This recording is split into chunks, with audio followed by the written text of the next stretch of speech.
What's going on, Lions fans? Welcome to the Pride of Detroit YouTube channel. I'm Miko, one of the lead content creators over on the POD YouTube channel. And I just wanted to first and foremost welcome you guys all into the channel. We are about to have a really interesting conversation today when looking at one of the more probably overlooked players on the Detroit Lions roster. If you have been actually tuned into the POD website, you will have noticed that we have actually been doing roster previews of select few numbers of Lions players that are going into the next year and kind of giving our expectations as well as taking a look back at how they performed last year and basically formulating our opinions on what we believe those players may be able to do going into this upcoming season. So in today's video, if you actually checked out the title and if you clicked on this video, you more than likely saw the thumbnail. We are in fact going to be talking about defensive tackle Levi Onwuzurike. Now, Levi is a very interesting case when you talk about the Detroit Lions. He was drafted in a draft class that was heavily loaded with some really top tier talent. We're talking about Penei Sewell. We're talking about Amon-Ra St. Brown, two all-pro players the Lions were able to get out of that draft. They were also able to get Derek Barnes, who has contributed a lot, especially when looking back at 2023. They were able to get Iffy in that draft as well, who actually kind of came on last year as a starting safety late in the season. So a lot of players from that draft class were able to hit the ground running and become very impactful players. Well, Levi Onwuzurike, being a second round overall pick, was not able to necessarily keep up with his peers, or at least hasn't to this point. And a lot of that is due to injury. Most of us know that Levi was struggling with a back injury. And while he played some of his rookie season, he did miss a good portion of it because of that back injury. And then going into 2022, he missed even more games because he was still having trouble with his back. Finally, you fast forward to 2023. And Levi was finally able to start to kind of carve out a role. So first and foremost, let's start this conversation with just looking at what were the expectations for Levi going into 2023. And if you were to ask me, I personally think that the overall expectation for Levi was just for him to be healthy, that he would actually be able to get on the field and once the season started, be able to finish the season healthy, play more games than he missed. And I think that's kind of where it started. And when you look back at training camp and OTAs, that was kind of in doubt. There was a point last year where Levi was not even, first and foremost, participating in OTAs because he was still somewhat recovering from his back injury. And then even when he was kind of working off to the side with the trainers. There were reports out there that he was having trouble just, kind of walking and getting used to walking on grass because of just the amount of pain that he was in. So leading into training camp, there was a lot of doubt that, Levi might start, on the PUP list and not actually participate in training camp, or may miss training camp altogether until the regular season. That's when we may actually see him. There was also some doubt that he would even make the roster because you're going into a season where Isaiah Buggs had contributed a good amount in 2022. Benito Jones was someone who was also kind of in that battle for that starting spot. We had seen the Lions utilize John Kaminsky and Josh Paschal and, rolling them in at defensive tackle at times. So even last year, it was very shaky as to what Levi would be able to do. Not to mention, they also drafted a defensive tackle in the third round that same year in Broderick Martin. So again, a lot of questions about Levi going into the season. But at the same time, I would still say that the expectation for him was that he would be healthy. And if he was healthy enough, that at least he would be able to carve out a role for himself next to Aleem or Benito Jones as a rotational piece, and at least give them some quality snaps, if nothing else, on pass rushing downs, because that's essentially what Levi was drafted to do when he first came into Detroit. He was an explosive defensive tackle that had great size. And there was always that known thing that he was going to have to work on his run defense, but at least you knew as a prospect, he could definitely, push the pocket from the middle. So you fast forward to the season, and Levi actually, like I said, went into training camp, was healthier than a lot of people expected. While, like I said, there was some speculation that he may be on the, unable to perform list. He actually performed throughout all of training camp, participated in preseason and all of that, and was actually able to make the roster.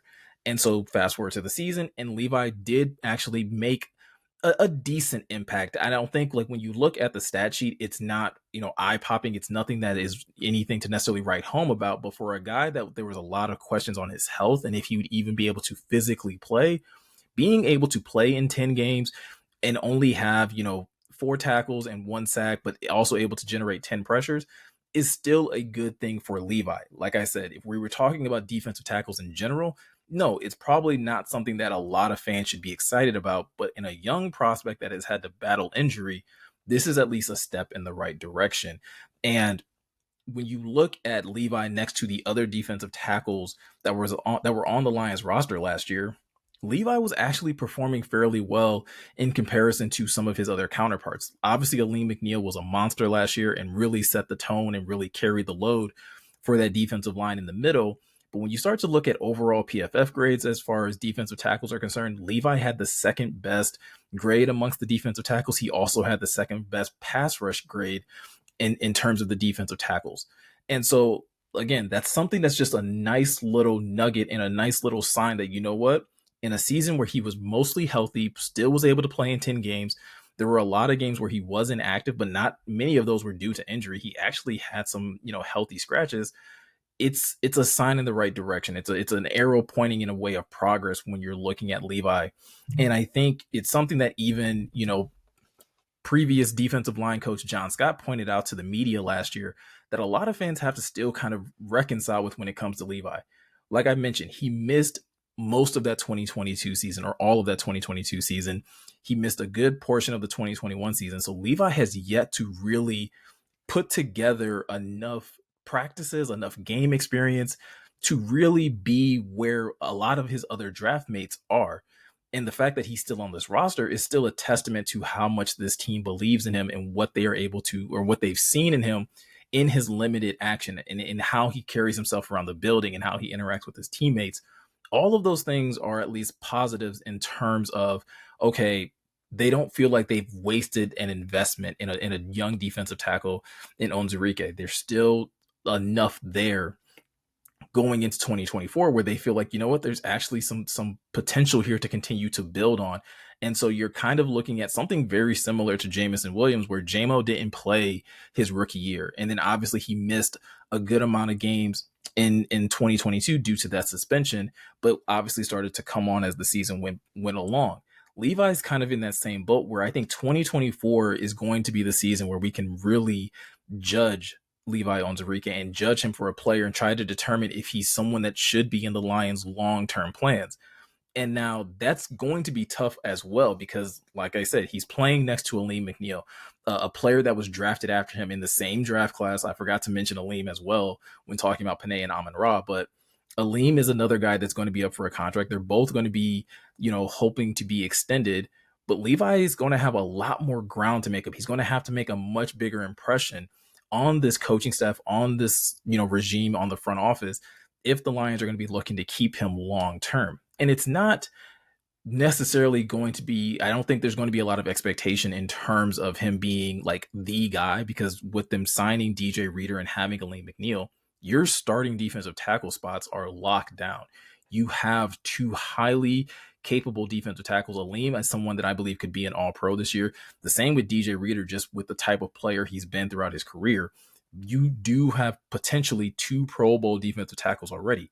So Levi's responsibilities and the expectations for him going into 2024 is kind of similar to what they were last year. Be a rotational piece, be a guy that can come in for Aleem or for DJ Reader and be able to man the middle in terms of rundowns and continue to develop and be explosive in terms of pass rush. It's someone that I'm really going to be focused on once training camp kicks off, because with the Lions now having Terrell Williams, one of the best defensive lines coaches, in the NFL, I'm really going to be interested to keep an eye on some of these other defensive linemen that are not Aleem and not DJ Reader, but a little bit further down the depth chart, to see what type of development, how much, Williams is able to get out of those players as a coach, and see if he can unlock some untapped potential in guys like Levi Onwuzurike or Josh Paschal.